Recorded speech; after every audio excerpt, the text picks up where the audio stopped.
Let's see what else. The gesture paired along with the voice command stuff is really cool.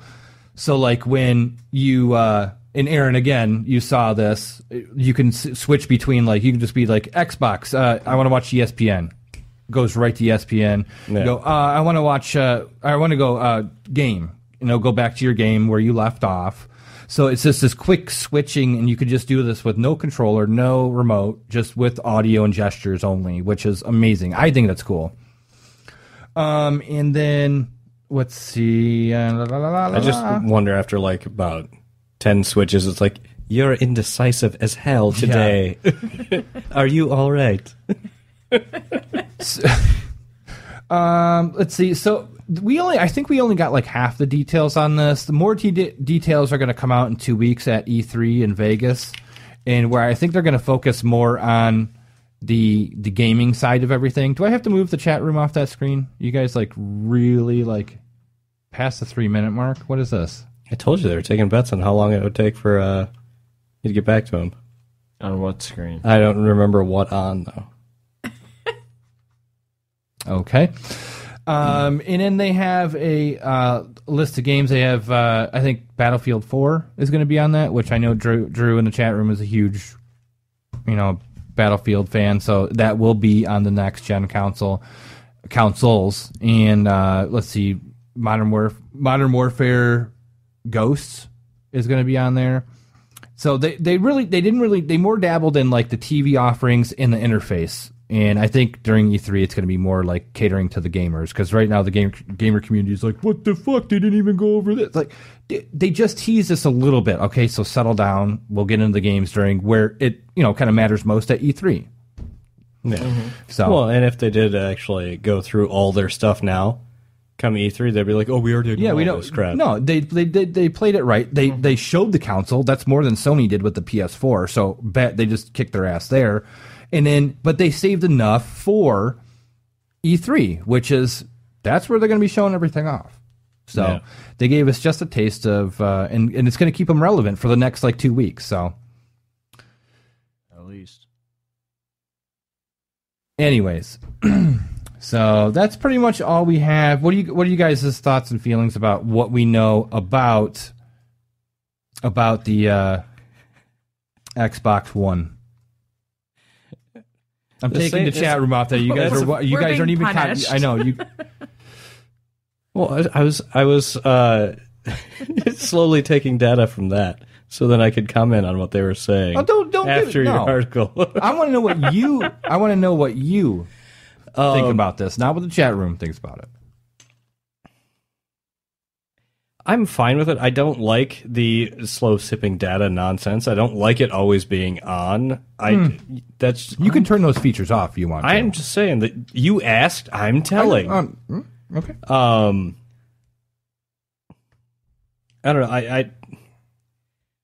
I'm hoping they went forward with all the rest of it far and beyond just hand gestures and operating systems and things of that nature. I want the gaming to be way better.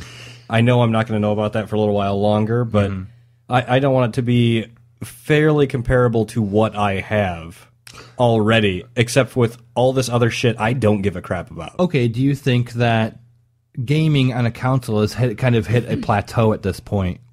No, I mean the graphics have gotten really good. They can get better, and if they're able to push 3 operating systems on this all at the same time, I'm assuming that the graphic capability is going to be phenomenal. Yeah, we haven't seen any of that, but I mean they did show some of the shots where like this is what we created in the latest version of Modern Warfare 3 or whatever it was, Black Ops. The last Black Ops. Yeah. And then they're like, this is the jungle scene from that one. This is the jungle scene that we just created this one. It was like, holy shit. I mean, like, vertex shaders, like, automatic shading, and, all kinds of technical mumbo-jumbo. I don't even know, but it looks really good. It looks updated. But you're going to see slight improvement. It's not going to be like how it was when we moved from, like, PS2 to PS3, where we went to the HD gaming realm, like, holy shit, HD graphics.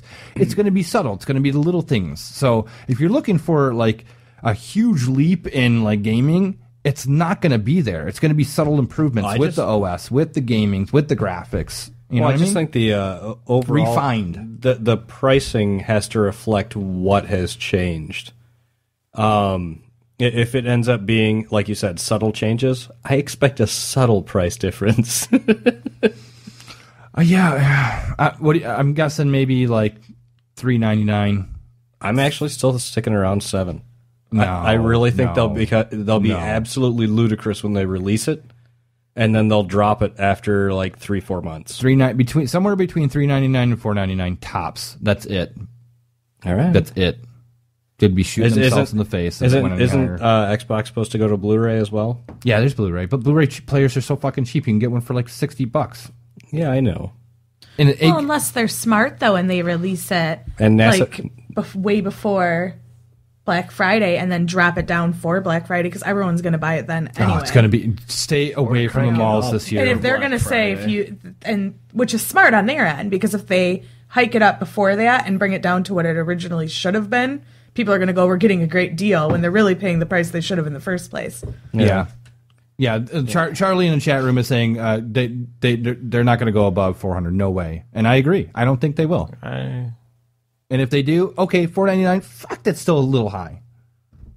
Considering that they're selling it with the Kinect system and the DVR capabilities or something, and something else, and a new controller, I could see it going above 400. $4.99 is max. God damn, it's got to be the max. you would hope. Yeah, But I'm gonna bet. You keep hoping, But you're old. I'm gonna bet. he's got a point, dude. I'm gonna stake it right now. $4.99 is the top. How much is a phone retail? Like a nice phone retail? Oh God. Well, see, That's not fair. Yeah, that's a whole nother There's so thing. many No, I'm new just capabilities and a quality phone. Shut your a mouth. retail price. You of a can phone- play Xbox One games on a phone. Well, retail price of phones, you're looking. We're Americans, and we get subsidies. We're kind of like not like other countries over in Europe, or you can buy an unlocked phone that's going to cost you like between $6.99, $7.99 and up. Yeah. How about that? But we get, well, dude, I'm telling you, there's way more technology in that phone probably than. It's just different technology. It's not the same. I'm just saying. You say my price is way out there. I don't think it's so far. We will out. see in 2 weeks, coming 3, where they're going to release more of the details. And in the meantime, we should probably take a break. And 'cause I think I got to poop. I'm not sure. Thanks for sharing. What about you, Amy? That was Aaron yesterday. Stay tuned. We'll be right back. And we'll. Do we have some movie stuff? Maybe. Yeah, we Yeah, we got one. some movies. All At right. least one. Stay tuned. We'll be right back.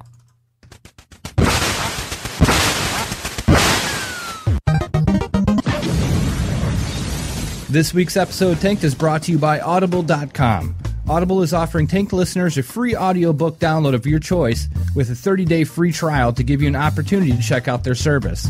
Listen to the most popular and current books on the go on your iPhone, iPad, Android, or Kindle with the Audible app. Use your free audiobook credit to download the latest bestsellers like Divergent by Veronica Roth, Life of Pi by Jan Martel, or The Hobbit by J.R.R. Tolkien. Or choose from 100,000 other books. To download your free audiobook today, visit audibletrial.com/tanked. Again, that's audibletrial.com/tanked for your free audiobook. We thank Audible and our listeners for your support of Tanked.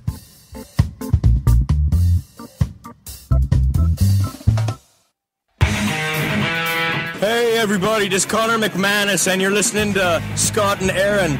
And word has it they fucking hung like Tic Tacs. So enjoy.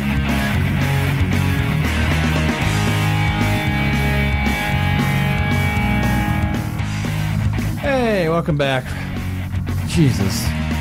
Talking with everyone in the chat room. Chat room's like blowing up right now. I forgot to take a poop. Yay, suffer. I was hoping to squeeze one out real quick, in case anyone wanted to know. And if you didn't, too bad. Now you know. All right. The censoring. So this is where Rick really comes in handy with the movie stuff. We don't have I'm just going to warn everyone right now, we don't have a whole lot of movie news, but Aaron, you saw... And Nate. And Nate. Did you see it, Amy? No. Okay. Star Trek. The new Yeah. Star Trek film, Into Darkness. How was it? What do you guys think about it? without giving too much away or spoilers. I was super excited because I actually got a text message from Rick saying, holy fucking shit, I just saw the movie. It was amazing. It's the best fucking movie I've seen in 5 years. Oh, Rick said that, yeah. And I said, really? That's what he thought, yes. And he said, yes, I'm actually buying another ticket right now. So he went from the movie out into the lobby, bought a ticket, and went back to the movie. So he's got a solid see it twice, if not better. But I think this set this movie up on a sweet pedestal for me. Yeah. And I'm saying full price. Really? Wow. Yeah, it's a good movie. I enjoyed it. I actually laughed out loud a couple times. It was serious. The humor didn't detract from the serious moments. Did it tie It was in, nice. Did it tie in with the first one a little bit? Yeah, it did all right. Like a continuation? Like Yeah. it was okay. It wasn't like a dead, like, oh, we just stopped there. And then they picked up immediately from where they stopped. It was later on. But it was not unforeseeable, like, Did you see the Iron track Man? it took. Did you see Did you see Iron Man 3? I didn't. Okay, so Yes. Drew was asking in chat Oh, room you if it did? was I better. did. Okay, which film do you think is better? Iron Man 3 or do you think the new Star Trek film is better? Because If you could Rick was saying that he liked he liked Star Trek better than Iron Man. Yeah, if 3. you could only go see an one of interesting them, question. if you could only see one of them, which one would it be? I know I'm getting closer. Sorry, Scott. Sorry. Yeah. Probably I would choose Star Trek. I think it divulges more into the characters involved. I think there's a lot more said about the storyline, the potential future for the storyline, what different characters like, or where they're coming from, where they're going. And Iron Man, it's just kind of, more about Tony Stark. Yeah. Like it doesn't really give you a whole lot. Like, don't get me wrong, it's a good movie, it's a good story. I like the Iron Man 3. It does. It was all right. It helps you progress through where Tony's going, what happened to him in the previous films that he was involved in. That at least 3, depending on what you want to count. And it's a good progression. Like, I don't know where they're gonna go with the whole Gwyneth Paltrow deal or Pepper Potts. Yeah, right. I don't know where you guys are at, listeners. So I don't know where they're gonna go with that storyline. But spoiler alert: she's involved because somehow you didn't get that from the first 2 Iron Men. Iron Men. Yeah, there were 2. As far as a film goes, I like Star Trek better. As far as like explosions and not having to think, maybe Iron Man would win. Sure. So you're saying that's pretty story driven and plot driven and It's definitely there. Like, it's sweet. If you want to turn off and just like, great set designs, great explosions, yeah, that's there too. But I think as far as geeks go, like people who care about the Star Trek universe, or just at all invested as far as like plausibly where these characters might go. You don't have to be an actual geek to care about plot lines or relationships, and I think the second Star Trek did a lot more as far as progressing that. Like, yeah, because the first one established everything. Like, this is the direction we're taking it.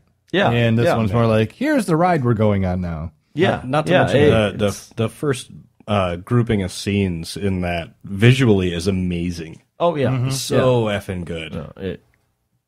Did you guys see it in 3D or did you guys see it regular? Yeah, 2D. I heard the 3D is amazing in this. That's great. That's the word on the streets. I don't know. I don't like spending the extra money for the 3D. In all honesty, It's like $2. I'm a cheap fucker. He just doesn't like to wear the glasses. I'm Picking up chicks in the theater. I don't look good in these. Hey, baby. You a Trekkie? Oh, I see all of your dimensions. Let me use stroke my tractor beam. Jesus. Well, yeah, I'm going to see it Friday. So you rated it full price, Aaron. Yes. Nate, on the tank scale? Yeah, probably full price. Solid full I mean, price? I did it, so yeah.